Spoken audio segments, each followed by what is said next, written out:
My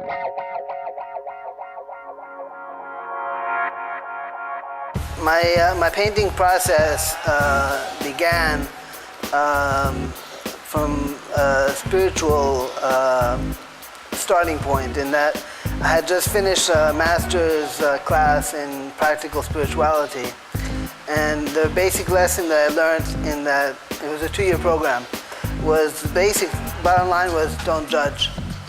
And so what happened is, at the end of that class, near the end of the class, it happened to coincide with Paul McCartney's first exhibition of his paintings.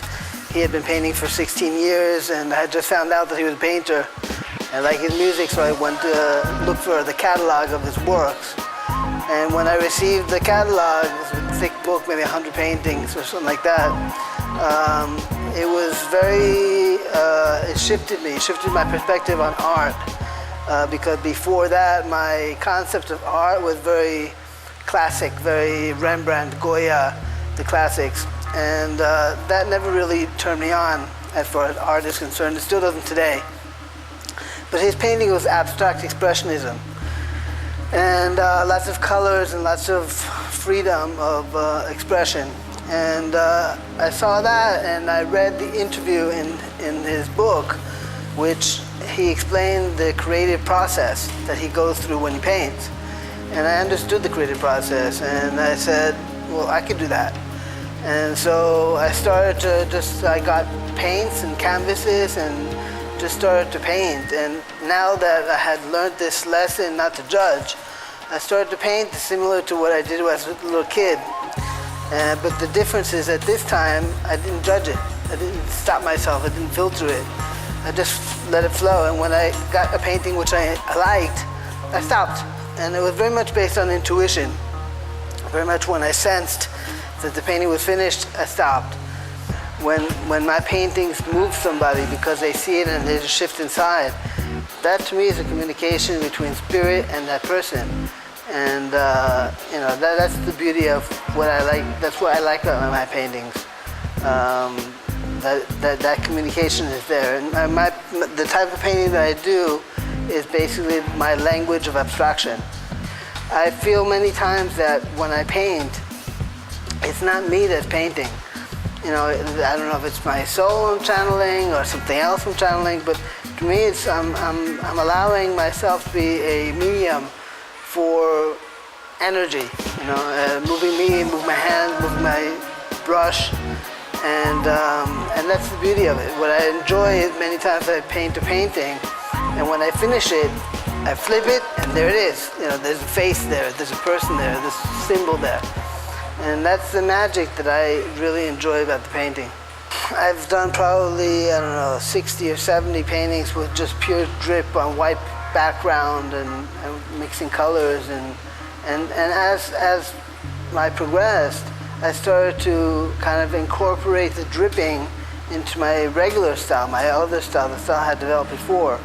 And so as I go developing my painting styles, I go incorporating them into my language of abstraction. And so it's a mixture. So now I do, another style which is with a spatula, a big spatula, which I really mix the colors together, and I put up a nice blend of the colors. And then I drip on top of that, so it's a mixture. It's just part of my language. So when I was about, must have been around 8 or 10 years old, I started to show symptoms of my condition. I have a condition called dystonia, which creates involuntary muscle spasms, muscle movements in my muscles, on my left side, my right side, both sides of the extremities. And when I was it progressed steadily until about 13, when I really couldn't walk very well, and that it makes it more incredible that I can paint, because I can't really write with my hand. I can type on the computer, but I can't really write with my hand. But I can paint. So that's an incredible part of it. People should know that you can live your life successfully with challenges and adversities, and it has to do with your attitude as you go through them to know how successful you'll be at it or not. The trick is not to be impeded in living your life by your condition, by your economic condition, by your physical condition, by the place where you live, is to do what you want to do anyway. And maybe doesn't look the way you think it should look in your imagination of what it should look like. But it is what it is, and that's the way it has to be because that's the way it is.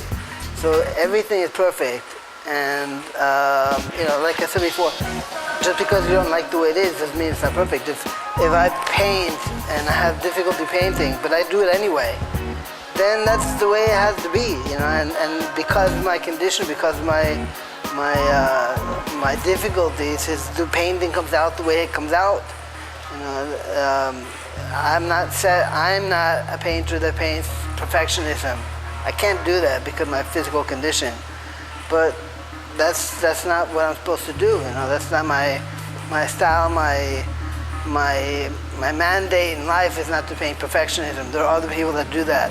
Mine is to do abstract expressionism, to express and to allow the paint to communicate what spirit wants me to communicate on the canvas, so that the person that needs to see that painting later on sees it and goes, and they get shifted inside, and that's perfect also. That's perfect for that person. I just enjoy the process of painting, and I like what comes out, and I like to be able to share that with as many people as I can. That's why I do the books, the videos, the shows. It's basically so that more people in the world get to see the paintings and have the opportunity to be shifted in some way, if that's right for them to be shifted in that way.